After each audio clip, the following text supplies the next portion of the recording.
Ladies and gentlemen, welcome to the Sleeper Hole where there are no disqualifications on the topics and falls count anywhere. I am your host, Priest, and accompanying me are two of my co-hosts, starting off to the left, in the red corner, or on your right. Oh, that's true, on their right. Yeah. And to my right, or your left, in the blue corner, the analyst, Rob Leach. That's right. Ladies and gentlemen, my name is the analyst, Robert Leach, and welcome to the Sleeper Hole. Very well done. So, it's been a heck of a week. A lot of great things happened this past weekend, and we definitely want to present that to you. First and foremost, PWA had their show One Shall Fall, and it was a pretty darn good show. I was really pleased. Well, we had to come back with a bang, you know. Oh, absolutely. It was definitely a great way to open up the season. Back with a bang. We'll get there. I was going to say, we're talking about Diamond Dallas Page now all of a sudden? Did you guys not tell me? No. Bang! Make me famous. Sorry, that was the worst gimmick he ever did. It really was. Anyway, so let's talk about One Shall Fall. First and foremost, it launched the women's division. I mean, we had some of the women's division with PWA when they had women's matches. This is the first time they've had more than just one women's match during a show, and those four ladies rocked it. They did amazing, if you ask me. I don't know what you guys thought, but it was incredible. Great debut for the two new women, that we introduced into PWA. Shauna Reed was defeated by Tootie Lynn Ramsey, and Harley was defeated by Sierra by disqualification after Shauna Reed played her little mind games. Yeah. Now, Now, get into that. the funny part with Sierra is she just did not know what to make of the fans screaming their heads off for Harley. I was sitting there right next to the biggest fan they have, who screams her lungs out, and I was laughing my butt off. Everyone thinks that I have hearing problems because I play my music so loud. Now you people know why. Yeah, it's that one girl was the main reason. That one girl gets so loud when it comes to Harley and Lander that, I mean, sitting next to her, I did it just for a good laughs, but I'm sitting there going, holy crap, if I can hear out of my left ear by the time this night is over, I'm lucky. And then Tootie, let's be honest here, Tootie was like super martial artist, speed, agility, you name it, this girl had it. She was incredible, and I look forward to seeing her at PWA again because she showed a lot of great potential. You talk about a little blue dragon, you've got it in Tootie Lynn Ramsey. Absolutely, and the best thing I liked about it is she not only interacted with the fans, got really going with all that, but like you said, she's really got it. She's from St. Louis, my favorite place to go to on like a little mini trip, and she just had such a good, fun time. You could see it while she was in there. It was business, but at the same time, it's like you could tell this is where she belongs. She truly has that passion for it. Definitely. And I mean, she's trained by Michael Elgin down in St. Louis. Yeah. The former Ring of Honor World Heavyweight Champion. Absolutely. And it's just the fact that Michael Elgin can go on Facebook and say, hey, this is my one student that has really improved over the time she's been training with me.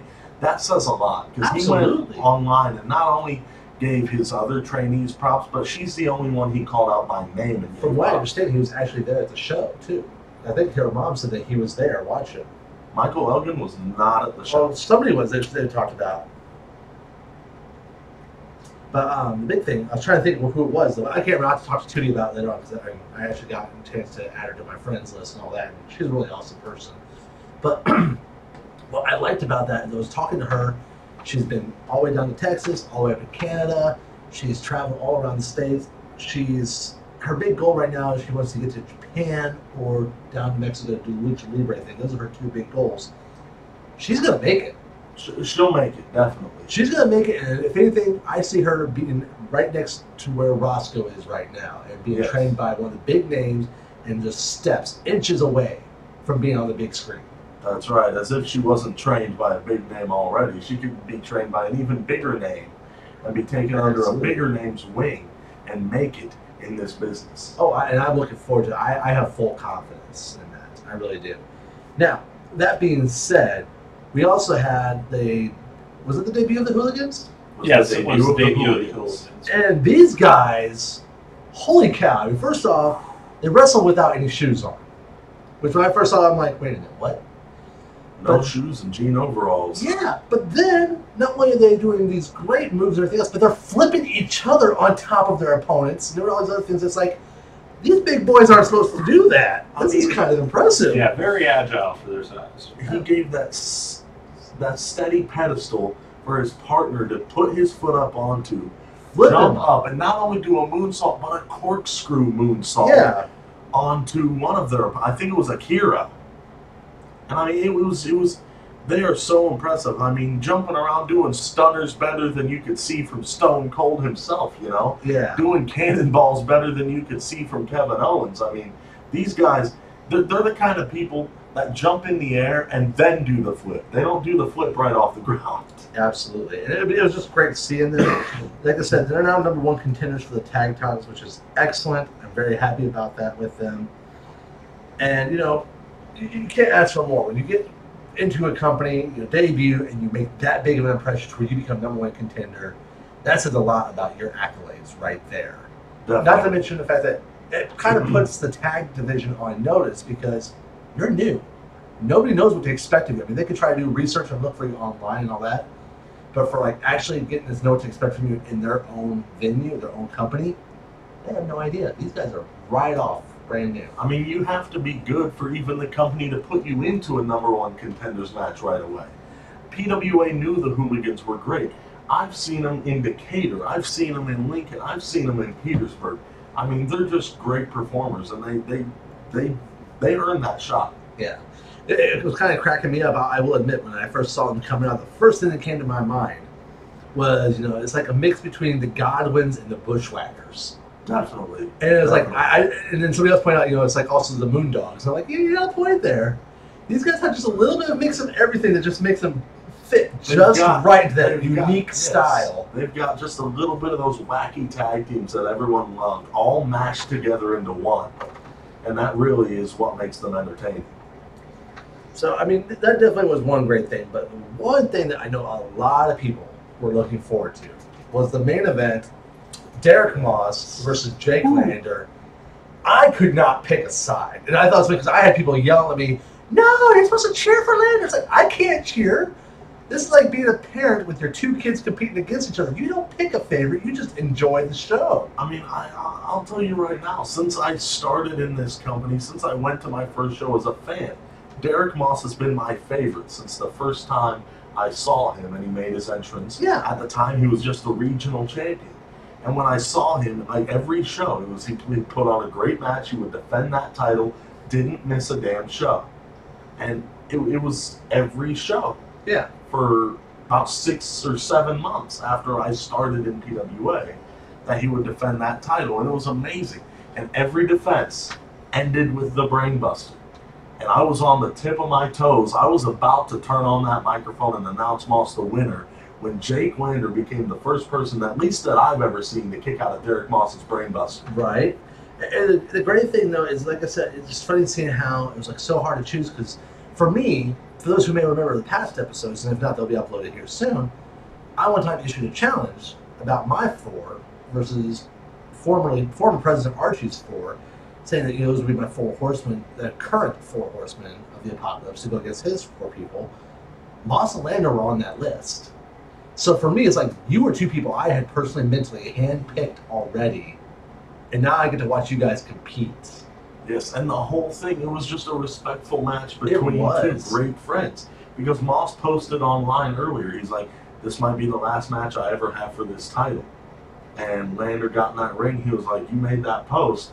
Well, if you ever want a title shot again, just talk to me and I'll give it to you. And the thing is that you could tell by the way they were acting with each other, not only was there a lot of respect, but they wanted to push each other to that limit. Because there was plenty of times where Lander would get hit with that forearm smash, and he would come back and go, hit me harder, hit me harder. And it's like, it wasn't just, the driving force, but it was the thing of, I want to be pushed to that limit. Yeah. So I can surpass what I think my limit is. And the same goes for Moss. These guys really do have that respect and that understanding for each other, where I mean, I'm not going to try to badmouth any of the other roster because I don't really know them as well as I know these 2. But these guys, their heart and soul goes into this company, into this business, to where, like you said, they're pretty much right away. They're in. They're doing it. And they're probably gonna be one of the last ones out. They're going to work hard. They're going to do everything they can to put it out there for the fans and for themselves. And I mean, I got a lot of respect for these guys. Definitely. I mean, they're great in there. And the thing is, it was such an amazing match. And Lander, he gave Moss props. Lander had 3 matches that day. Shared 3 different locker rooms with over 100 guys combined. Yeah. Moss was the guy who had the most passion for professional wrestling that was in any of those locker rooms that Jake Lander had set foot in. And the thing is, Moss was so passionate, and he was just in there after Lander had left the ring, soaking up the glory. Yeah. And Tom Larson, he's held this grudge for 3.5 years since Moss last defeated him. Since Moss won the regional championship for the very first time in a ladder match against Tom Arson. He put Arson on the shelf for 1.5 years. Yeah. And Arson, he held that grudge for so long, and Arson feels like he has unfinished business.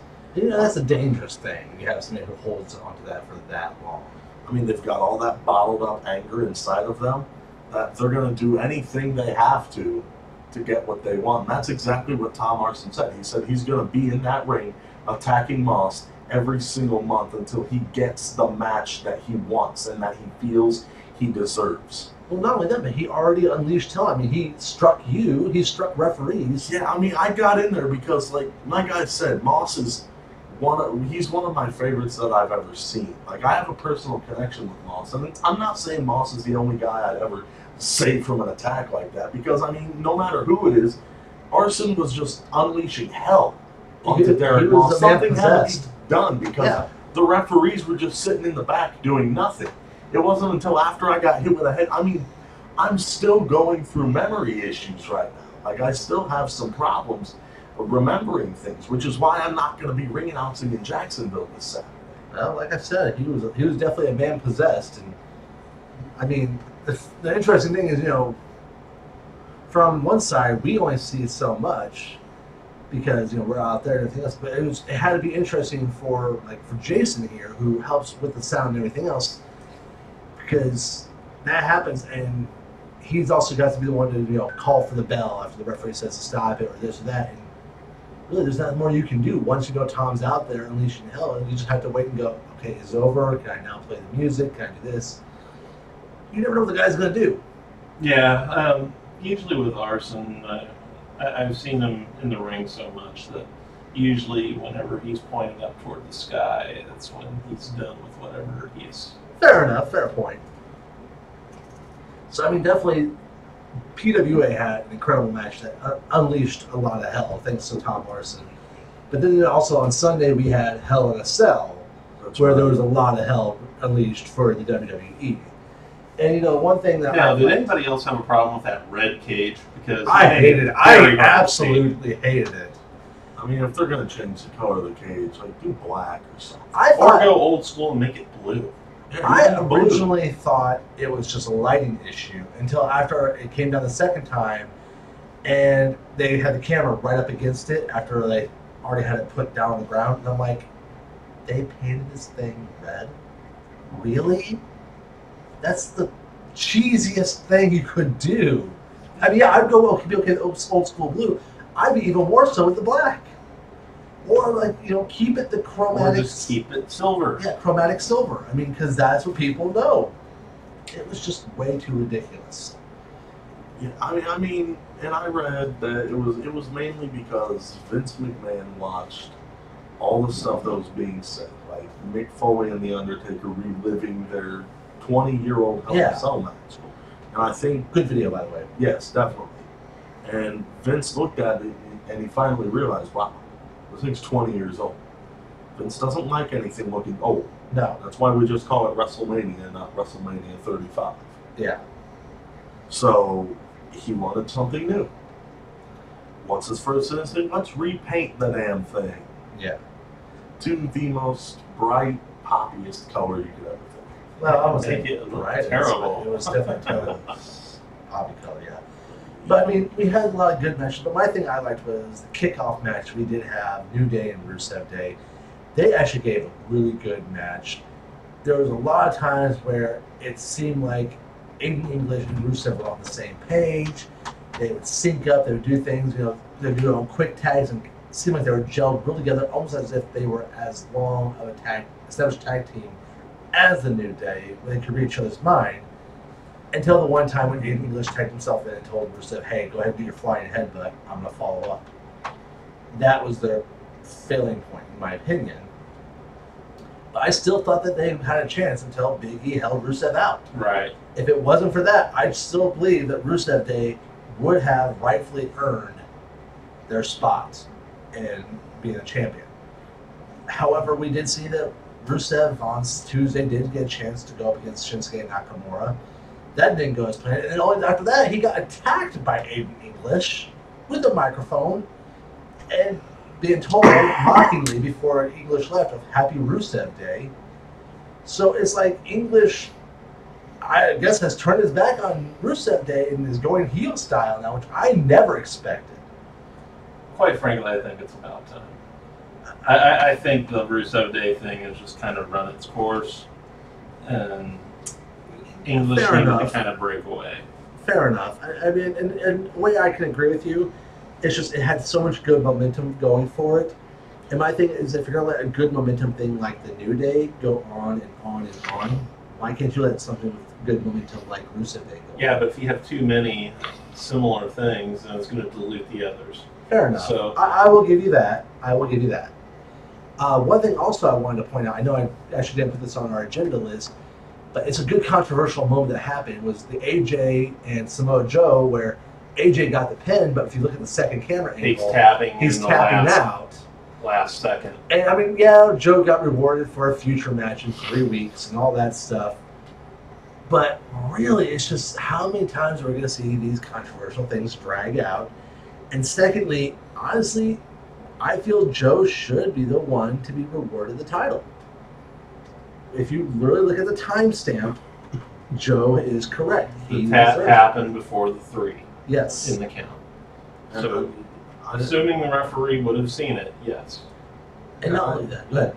Yeah, I agree, because I feel like, at least another referee, if not an authority figure, should have come out and been like, hey, listen. Yeah. They've done that before.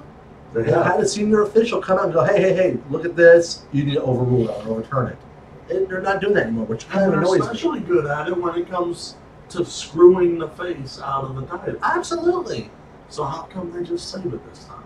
Yeah. And my other thing, though, is... Well, also, because if you say you had Triple H or Stephanie coming out there and helping a face, what is that supposed to do for their heel persona? That's not going to further their agenda. Well, that's what I'm saying. They could have come out and helped Samoa Joe. Yeah, he's saying that they should have came out and overruled it by turning in favor of Joe. And then again, I can see why it wouldn't have happened, because the rulers of SmackDown are Shane and Paige. Yeah, which are faces. But see, my whole thing also is just, maybe it's just me with my own personal bias, but I'm really burned out of the AJ reign. It's not as annoying as the Lesnar reign was, but after a while, it's like, okay, AJ's still the champion. He at least defends it. Yeah, I mean, that's the only saving grace. He at least still defends it, but it's like, okay, AJ's still the champion. Come back in a month and a half. Oh, AJ is still the champion again. Okay. But hey, pretty soon, we might get a new champion. Well, maybe, and I'm hoping so. If Joe doesn't win it in Australia, then AJ's going to defend against either The Miz or Daniel Bryan. That's true. But my whole thing is, I'm just saying, like, it's just kind of one of those where when we do our whole little mini prediction things amongst ourselves, you bring up, okay, AJ's going up against so-and-so to defend the title. All right, well, AJ. It's like, even though you want to root for the other guy, like, oh, AJ's going to keep it. And I don't like it when I can't be on my toes. That's what I like about a lot of the local shows, is it keeps me on my toes. And then you kind of do the same thing here with the big stuff with WWE. Now, that being said, we also had Becky and Charlotte have their match. That was an incredible match. Definitely. 2 former best friends duking it out, having a great time. The bad part for me is when I was watching it, I looked down for like 2 seconds to answer a text message. Looked lift my head up, and I'm seeing that Charlotte gets pinned. And I'm like, what did I just miss? So I'm stupid me, I did not rewind it. Even though I had it streaming on the network, I could have easily rebounded for 5 seconds, but whatever. But it was one of those, just like, it was kind of cool to me that instead of it becoming, oh, Becky's the winner and now everything's gonna be sunshine and rainbows, after that match and during SmackDown, she has really got that chip on her shoulder of, you are going to address me as a champion, you are going to address me as the person who deserves this title. Now raise my hand. No, you're not gonna raise my hand? Okay, put the belt around me. You're not gonna do that? All right, fine. You're no longer the queen. I'm the queen. She has done everything to knock Charlotte down in several pegs and keep her down. Yeah, B word. And that queen was the final straw there. Oh yeah, I loved it when she did that, and it made Charlotte snap. And then, Charlotte didn't succeed though. Becky still put her down. It's like, this is the type of feud we need to keep it interesting. I mean, I would try to say that for stuff like Sasha Banks and Bayley, but that's been over and done so many times, it's stale. This, though, hasn't been done yet, so this is exciting. This is where the women's division is going to have a lot of attention right now. Right, definitely. Especially with the pay-per-view coming up. Oh, Evolution, yeah, big time. And of course, then, we had the whole Hell in a Cell match with Strowman and Reigns. It was looking like it was going to be pretty good for a while there. And then all hell broke loose. Yeah, then all hell literally broke loose. First, it was hell outside the cell. Yeah, hell outside the cell with Ziggler and McIntyre versus the other two members of the Shield. When you have a more interesting match going on top of the cage, on top of the inside cage, of it. on top of the cage, outside the cage, there's more interesting things going on. While Strowman and Reigns are still just laying there like, Ambrose just waiting for one of those panels to just kind of I thought that was awesome. He climbs, and then of course he got up there and whipped the hell out of McIntyre. And so the funny part is that when he's getting up there with the kendo stick, all I'm thinking is, as crazy, as much of a nut as Ambrose is, he's going to repeat the Mick Foley incident with McIntyre, where McIntyre's going to be the Undertaker. He just came back from an injury. I don't think you were. I was truly expecting it though, because that is how crazy Ambrose plays. I know, but still, coming back right from an injury that sidelined him for 9 months. That's true. But then, of course, Ziggler and Rollins are the ones who go through the tables.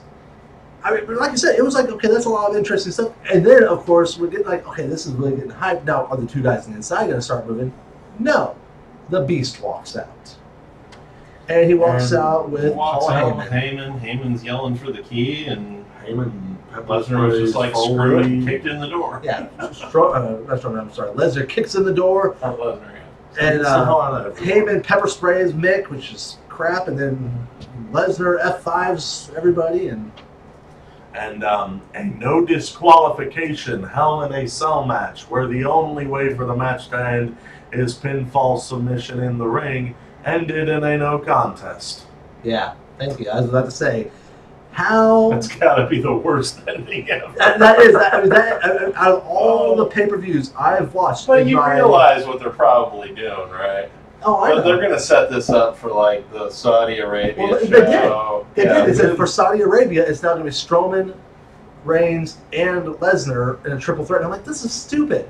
This is absolutely stupid because, like I said, and you said it right there, I'm going, out of the 34 years, or almost 34 years of my life, this has to be by far the worst ending to a pay-per-view I've ever seen. No. And I've griped about some bad pay-per-views. Well, the dumbest. No.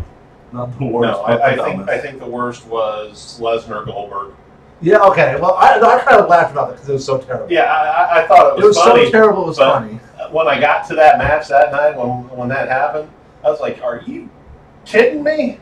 It's like, I'm glad that I don't have to pay $50 for the pay-per-views now. I'll if give this you is that. How they're going to end it, I'm glad it only cost me $10. I'll give you that. Okay, maybe it wasn't the worst, but like you said, it definitely was the dumbest they had ever delivered. It was flat out stupid as all get out. But, I mean, so now we have that whole thing upset with Saudi Arabia with was it Crown Jewel?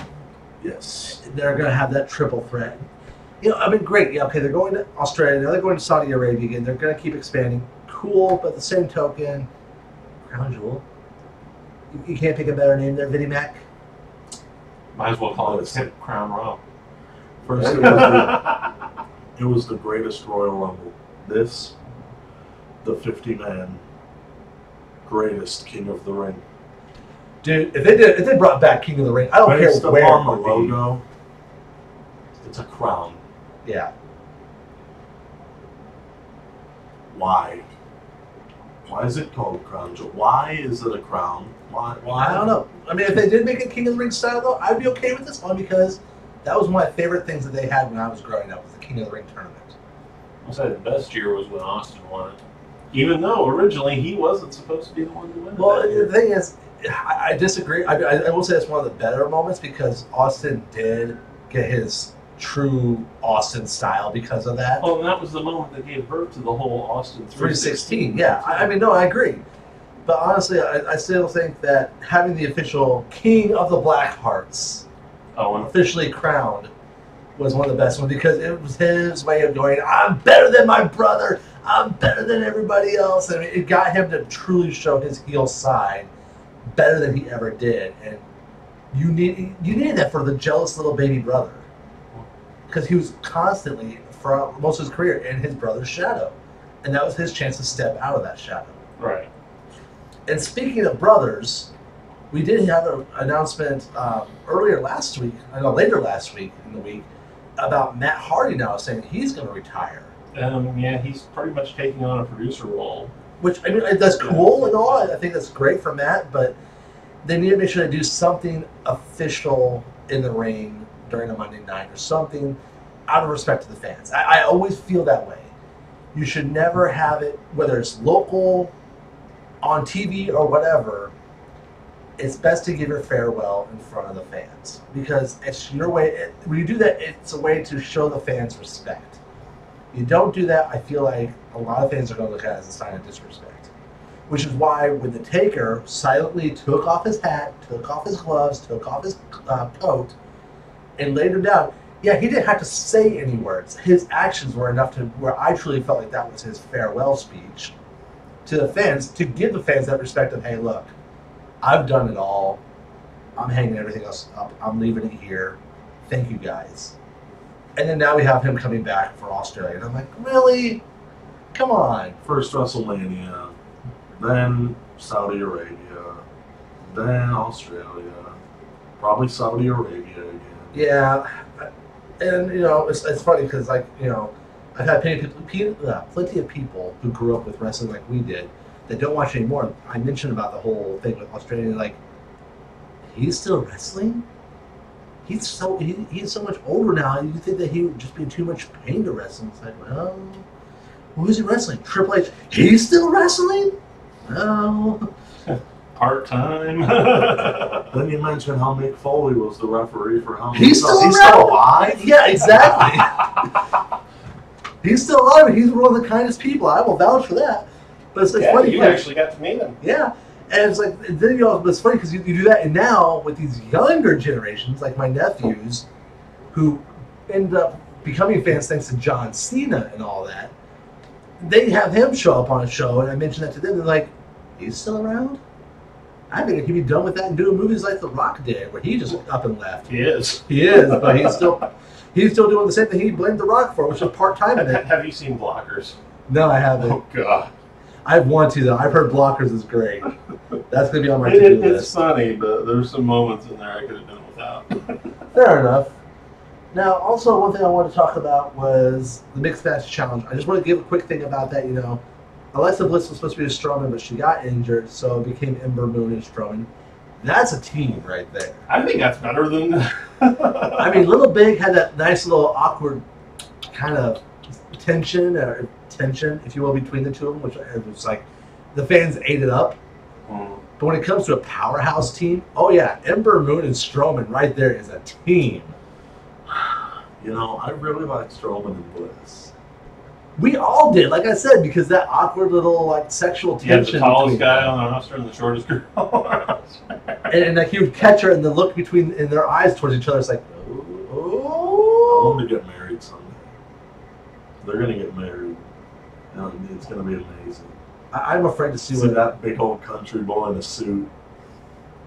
I'm just picturing like down the road like these little cartoon images of Alexa Bliss pregnant with a Strowman baby. It's like, she's just a bowling ball. She has to roll herself around because she's just so. Ladies and gentlemen, the biggest huge. baby in history has been born at 15 pounds, 4 ounces, 27, 27 inches long. Something like that. Yeah, it'd be hilarious, but no.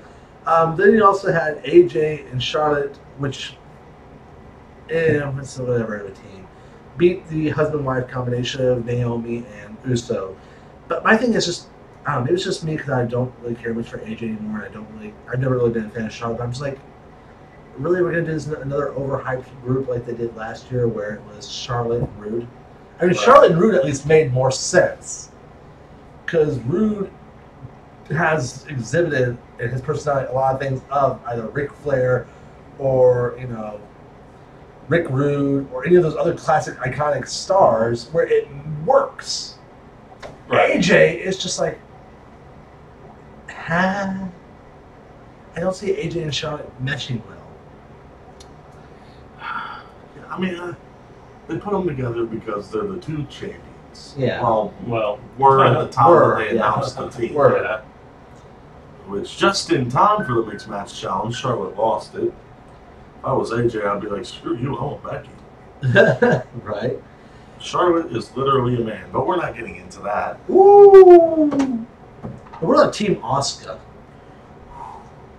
Are they going to go? That's my thing. Is are they able to go back to back? I mean, I love how the Miz and Maurice are in a mixed tag match at Hell in a Cell, and then it's the Miz and Asuka are in the mixed match challenge, mixed tag team mixed match challenge. I mean, but they are the defending champions, so I mean, it makes sense at least there to some extent. Yeah, true. The last year's winners do have to defend this year. But I mean, we got other unique teams like, if I remember right, Bayley and Balor, which I think is awesome because those are two of my favorites. But I'm like, how is that going to work though? I think it could work.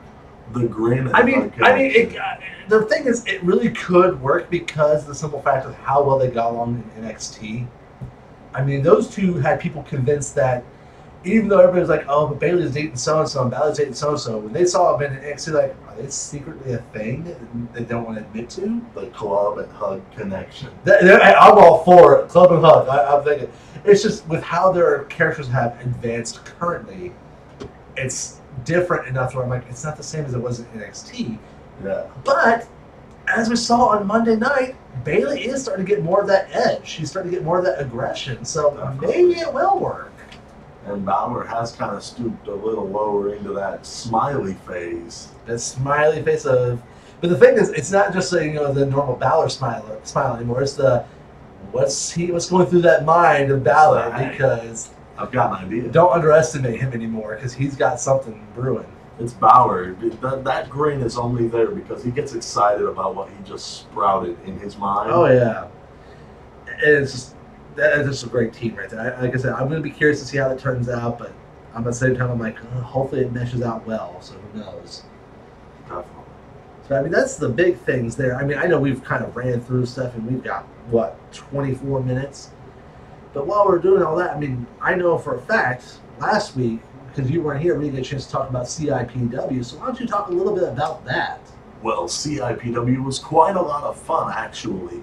We opened up the show with seeing the Heavy Metal Express take on IJ Sweet and Johnny Kincaid. IJ Sweet and Johnny Kincaid on their second show in Kincaid, I should say, with CIPW. And it was a good match from what I heard. I was backstage warming up, handsome damn lip lock. We'll get to that a little bit later. I don't want to know any more about that. But IJ Sweet and Johnny Kincaid picked up the victory over it's Johnny Daytona and Jorm Fortin, I believe. And next up, we saw the debut of Harley in CIPW as she defeated Ray Rogers by disqualification.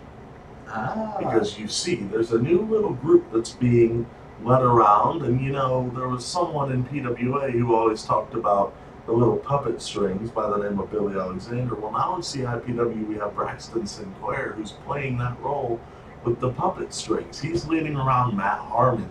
He's leading around John Napier and Stephen Bishop. He's leading everyone around, all these people, and now he's even leading Ray Rogers. Interesting. And so there's something going on there. Let's see. It is interesting. Something thick in the air, huh? Yes, something thick in the air, most definitely. Next, we saw, what was it? You see, this is what happens. Just talk about the This is highlights, what happens when Arson headbutts me. I can't remember anything. That's fine. But you see, the tag Maybe if he titles, headbutts him again, it will. perhaps. Just on the other let's side, find though. out. You know? Arson, we need you to I've come still here. got this knot. If I push on it, Come there's still headbutt a him knot again. there, and it hurts when I Jog his push knot. on it. We'll just have him hit you on the other side, see if it evens it out. Yeah, so then I'm like, oh, hey, there's my balance again and everything, you know? But anyway, so we saw the CIPW tag team titles defended as John Napier and Stephen Bishop defeated the returning All Eyes on Us Ah, to okay. retain the titles. Also, next up, we saw Handsome Dan Liplock go one-on-one with Victor Analog. That was a lot of fun. Live and Of course, Technicolor. yes, Victor Analog ended up getting the victory, which my lawyers and everything are still looking into that as well, that assault as well, because Victor Analog did kick me off of the apron. Okay, I was just making sure that turnbuckle was steady because I care about the performer's safety. Victor Analog, what was that? Victor Analog was on the top rope, okay? This is a true story. I jumped up there to make sure the turnbuckle was steady, and Victor kicked me. Like, I mean, he kicked me, and it was unrightfully so. He kicked me, and he defeated Handsome Dan. So was the turnbuckle steady? I guess so, because he ended up doing a move, but I wasn't able to check. I was just trying to be courteous and everything. And We know how much you care. Definitely. And, Victor was caught.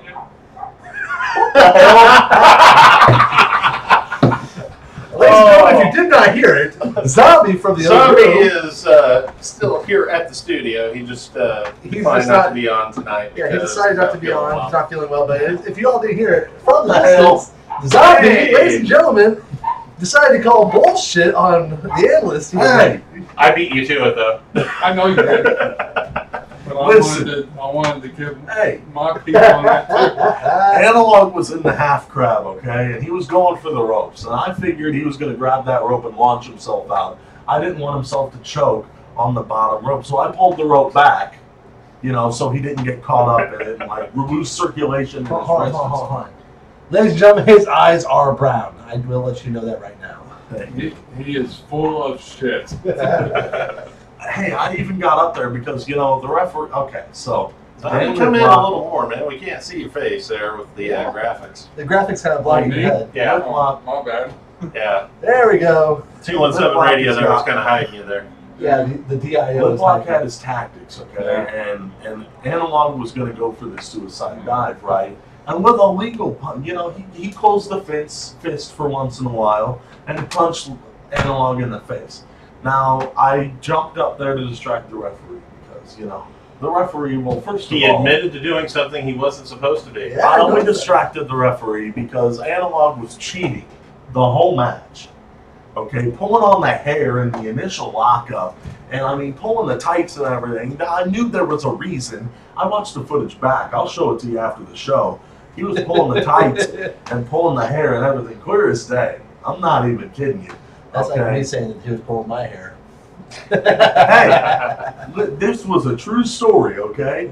Because I'm telling you, I got up on that apron to talk to the referee, and it just so happens the referee wasn't paying attention and didn't see the chair shot to Victor Analog. Okay. He's even on the couch now. I'll bet you money he's on that damn couch in there. Yep. But listen, Oh, hey, yeah. okay? Calling bullshit from the next room. That is great. There was a chair shot. Referee happened to not see it because, of course, as always, he wasn't doing his job. It was first night as a referee, though I understand. The pressure can be a little challenging. Anyway, we'll move on. We'll move on because Okay. Victor Analog won, and I'm looking into that. My financial advisors say a couple of losses won't affect the income possibilities I could have with Handsome Dan. But Well, the and main what if event- you were going to bill him as an undefeated wrestler? Hey, listen. He's undefeated by Scott Keys. Okay, he's undefeated just by Scott Keys. Just about to say. Yes, and he's also undefeated by Derek Moss. Did you know that? You know, someone else he's also undefeated by is Rip Mystic. Dan Liplock's never been defeated. And by when Rip was the Mystic. last time Rick Mystic was in? Hey, I'm just saying. No facts. offense to the PWA Hall of Famer, but he has been out here. Mr. Rip for quite a while. Mystic, if you would like to come as a guest on our show, please reach out to us, and we'll be happy to have you here so you can discuss this with the analyst Rob Leach. I'm I'm not- tempted to call him right now. I've known you for a long time. You're a good He's friend of not mine. been in the I would ring be anyway. pleased. One I would be step into the pleased ring to have with Dan him here. Liplock. One step in the ring with Dan Liplock. Rip Mystic wouldn't stand a chance. I'm just saying. Okay, I'm just. But I would be pleased to have him as a It's guest out right there. now. I'm not. I don't mean any disrespect, Mr. Mystic. Mister. I mean, you know, it's just. And moving on, the main event. We'd The be off main the air event though of probably by CIPW. the time you got here. Right? The main event of Next CIPW. Yeah, next week. There we go. Main event, go on. The main event of CIPW saw Guy Smith defeat Spencer Powers to retain the CIPW Heavyweight Championship. After that, Guy Smith got on the microphone and he was like, hey, listen, this is where I can take credit as a manager. Because Guy Smith looked at Victor Analog's match that night against Handsome Dan Liplock. And Analog, hey, and Analog said he did a great job. Or Analog did a great job, according to Guy Smith. Okay. Which he had to have done a great job, but I think that referee just wasn't doing his job very well. Anyway, so Guy Smith was like, Analog, you did a good job. That referee must not have attended the clinic that Justin King. Oh, he didn't. Definitely not. That referee. Anyway, moving on. We're off topic. Anyway, so Guy Smith was like, Victor Analog, get out here. I want to defend my title against you next month. So, Analog's getting some opportunities. Analog came out to the ring and accepted the challenge. He even raised Guy Smith's hand. I knew it. Analog's a dirty player. As soon as Guy Smith turned around, Analog low-blowed Smith from behind, like the dirty coward that he is. Guy Smith went down, and Analog made his way to the back. The overconfident. Overconfidence is going to kill Victor Analog in that title match. You know, the sad part is, Analog has his match down the road against Lander. And we all know I'm a fan of Lander. Right. But at the same time, Analog's tactics and his techniques, it reminds me of the glorious times when I did manage a lot of great heels. And it makes me sit here going, with my guidance, Analog would get those titles. Analog would be able to have the right tactics and techniques to possibly get it from Lander. I'm not going to discredit Lander, but I think he would easily, with the right strategies, with the right techniques, throw Guy Smith off his game and get that CIPW title. Because I'll give credit where Guy Smith, where credit's due with Guy Smith, but we haven't seen Analog at his peak yet. Now, you see, okay, Victor Analog is such a great performer. He defeated the greatest wrestler in Central Illinois history, Handsome Dan Liplock. I knew that stuff. Okay, there's no chance that Guy Smith is going to beat Victor Analog. As much as it's hard to say that, it's true. That's how it's going to be. Victor Well, Analog. you got something on your nose. Yeah, something that's brown. The chocolate? It's not chocolate. I don't know what. I don't know how they. Moving on. Must leave a bad taste in his mouth there. Oh, that Moving was good. That was good. It's okay. We can go into rabbit holes now. We got a lot of time. We've still got 13 minutes. That's always fun. Anyway, this Saturday, PWA We'll be in Jacksonville. make their return to Jacksonville. Our first show in Returning to Bogart's Jacksonville. Banquet Hall. what, about 14 months. I'm questioning whether or not I should Well, go. part of with it. that was due to a mishap at the venue, where part of the building caught on fire, and they had to That was rebuild. before our last return to Jacksonville. Wasn't it? I can't remember. What'd you do? It wasn't me. What did Liplock do? They got the Whitlock hadn't debuted yet. He wasn't even training with PWA by the time our last Jacksonville He show. was trying to Nancy Kerrigan the whole situation. No, listen. That'd be Hey, a Tanya Harding. I'm telling you, I think you. Kerrigan was the victim. I That's don't know right, what that's right. happened there because I'm going to tell the joke for you. I I'll tell wasn't you what around happened the there. You're area too young to because remember. there was no there was alcohol there, and I'm too young to be around there, so it was probably an alcohol situation. And you know how it is. I can't be around that area. But anyway, PWA. Are you going to be there though this Saturday? I will be there this Saturday Okay. for PWA's High Voltage. Yes, the show named High Voltage even returns to PWA September 22nd this Saturday at Bogart's Banquet Hall in Jacksonville, Illinois. It's somewhere on East State Street in Jacksonville. I don't have the exact address, but it's a lot of fun. Hey, I remember a lot of it's Tom Arson.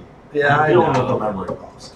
Okay, so anyway, we're gonna have the main He's got no event. fat for all it's worth. Oh yeah. Main event. Casey Jackson invokes his rematch clause against Jake Lander from the Grand Wrestling Spectacle. Yeah. Jake Lander will defend the regional heavyweight title against Casey Jackson.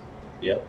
I've also been informed that debuting in PWA will be Mr. Sean Orleans. All right. He's going to face Cardini, the former PWA Tag Team Champion. Okay.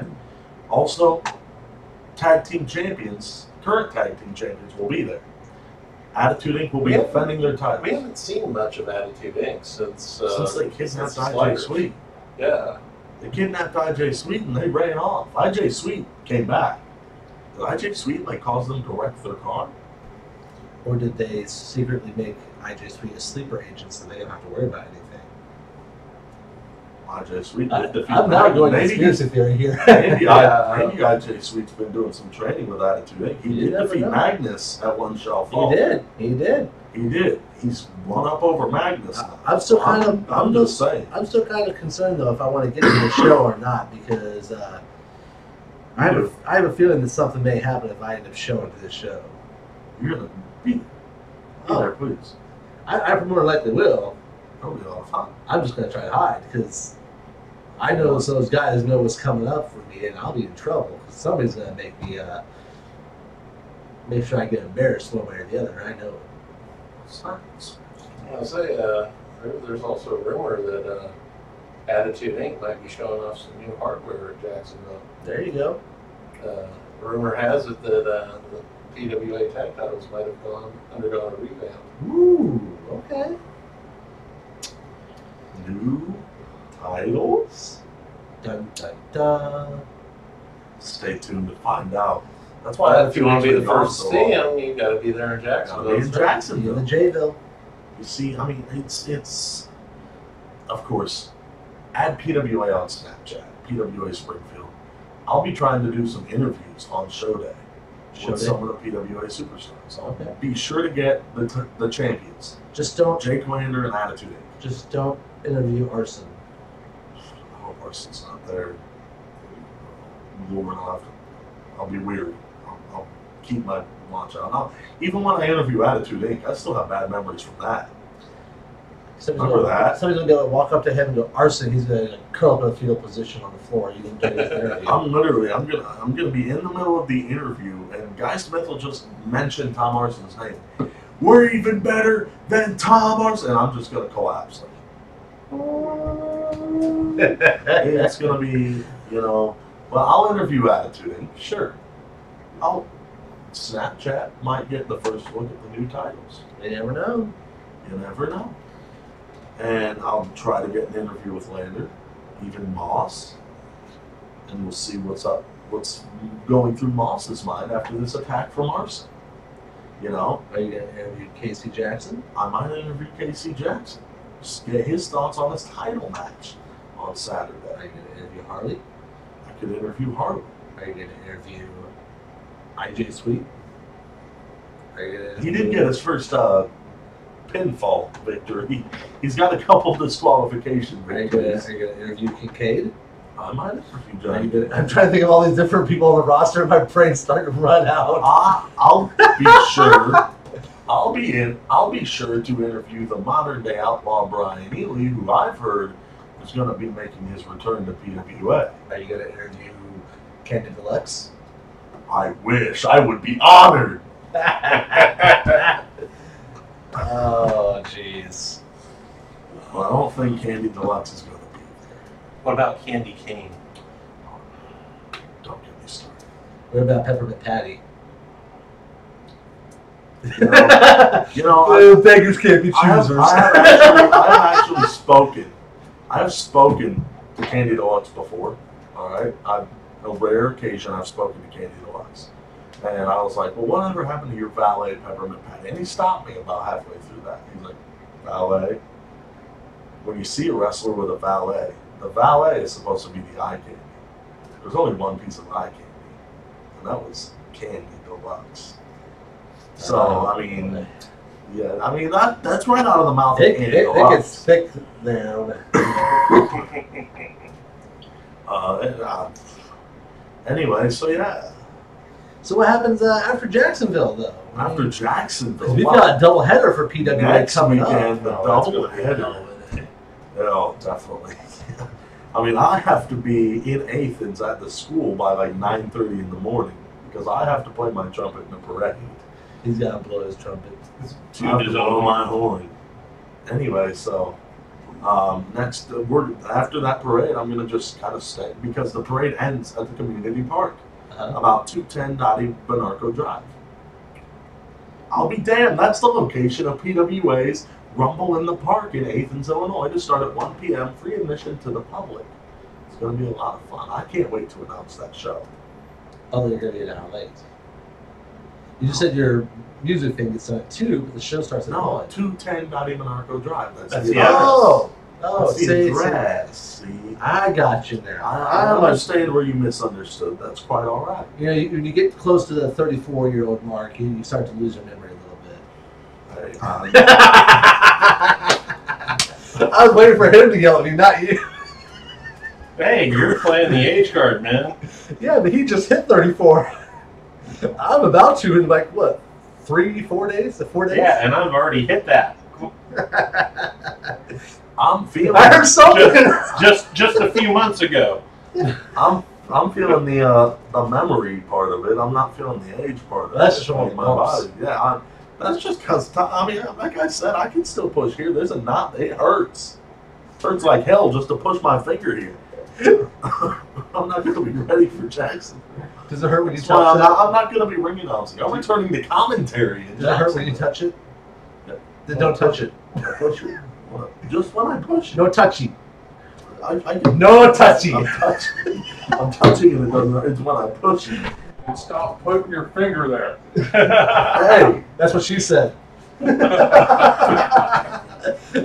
this is a PG show. I thought. Nobody touch your pump. Who said this was a PG show? Good Lord. We're not on 217 Radio's Broadway, or whatever you want to call it. Right? Facebook. Yeah, their Facebook's We're on our own. But we're still 217 Radio, but We're still affiliated. we're still affiliated. But I mean, this is the Sleeper Holds channel, not. We get to have YouTube. The only thing we have to lose from that is monetization. monetization of the F-bomb. Well, F that. Yeah. Exactly what he said. And even then, I can still put the tag on mature rating and all that, so we don't lose that. So whatever. I've learned a lot about YouTube. I haven't. Yeah, we don't have to worry about it. That's why I'm here. Good.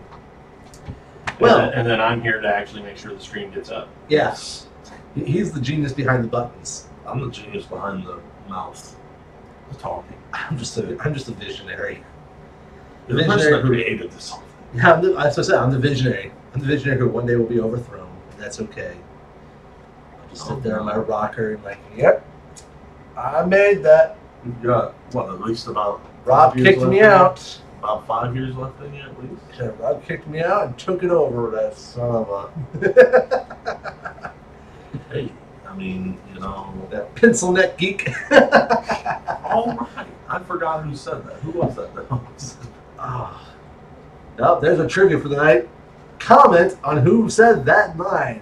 I'm going to whip you with my cane, you pencil neck geek. I want to say Jim Cornette, but No, it wasn't Cornette. It was Bobby Blassie, Heenan. wasn't it? Bobby Heenan. Blassie. It is. Freddie Blassie. Yeah, I think Oh, it's yeah, it was Freddie. Blassie. Okay. Yeah. No, never mind. Forget the trivia thing. You all lost. He already said it. He won. Your grand prize? However, Get to if stay you on the have couch. enjoyed this, if you have had a lot of good laughs and everything else, Well, I thought make that was the other sure- reason I was here for wrestling history.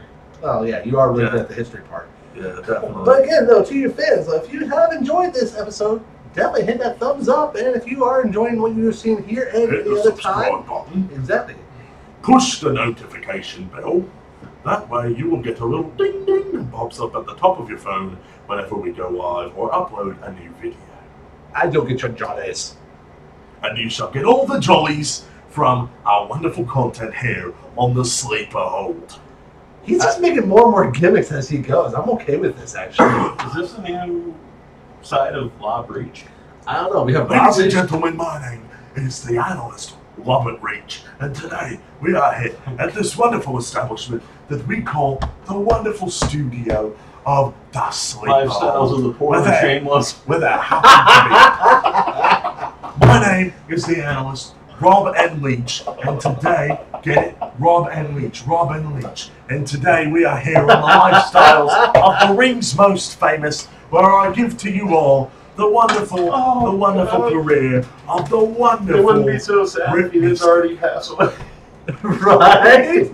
But I want this gimmick. This is another gimmick he's going to have to hold on to keep all these times. And eventually, we're all going to have so many different personas. We're going to be like sitting here before the show starts. Okay, what are we going to have Rob be today? Who's he going to be today? All right.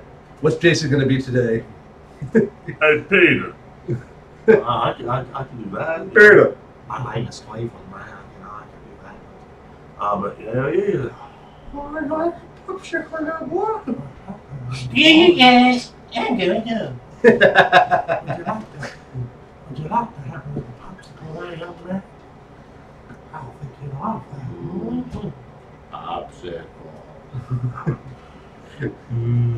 Donuts. We have too much fun here that we're not even talking about wrestling. No, but that's the thing. Is, That's the thing. it's already near Sleeper that home. time. We like to have a little fun. We like to give you guys good entertainment. Plus, this is great practice for me because, as I've bragged about before, I'm working on officially building up that Let's Play channel. And the big thing for me is I've got to be able to do various voice acting skills. So this might be a little fun thing for us to do for the next several weeks. Is all right. What type of shtick should I try this time? Should I be a Brit? Should I be this? Should I do that? Let's just have fun with this. And if you guys have a challenge for us, You're a dumbass. if you guys have a challenge for us of what to imitate or portray, comment it below with not only what you want that portrayal to be, but who you want to do that. So, for example, if you want the Brit Rob Leach again, put analyst or Rob Leach, and then put as a Brit. And well, today you've gotten me as a Brit. And then we can go with stuff like that. I can talk about it. I will talk about garbage for all I need to. Oh, who left all this rubbish over here? This is an absolute travesty. I cannot look at all the destruction all I over the hope we side. don't have any English viewers that are taking offense to this right now. I mean no offense. If at it's all. I any love of- doing this accent, and I love the way you. If do it's this. any of the people I've invited over from the UK to watch our stuff, they're probably going to be laughing their asses off because they have such a good sense of humor about these things. I mean, I just love the way people from England speak. Their accent's one of the best. Because, like, American people can go over to England and they'll be like, yeah, who's this dumbass? But That's just they it. can come over here and they sound so proper. And it's not even funny because, listen here, okay? Like I just gave the example, they can talk about trash. And an English passerby will be like, I don't know what he's mad about over there, but the shit hit the fan. Okay? Well, not only that, but let's face it, any other country with their accent, we all make like, oh, that accent, I love it. Whether it's Hispanic, Canadian, British, Japanese, Irish, whatever. We're like, oh, that accent's so great. And the only thing we get here for anybody who's from the States is, oh, you have a Southern accent, or Southern drawl, or you got a Northern accent, or you got a Boston accent. But then you go, us going overseas, and they're like, freaking American. They don't don't care about our accent. Our You sound accent means stupid. nothing. You sound intelligent. I only know that Fuck because you. I've asked people who are from across the pond, hey, we all love your accent. What do you think about ours? Do you guys notice that we have an accent? That I just sound American. It sounds boring. Oh, screw. America bores people with our. You sound accent. boring. You're absolutely boring. It's completely bollocks. Absolute bollocks. He's even got the sad face like, what's his name?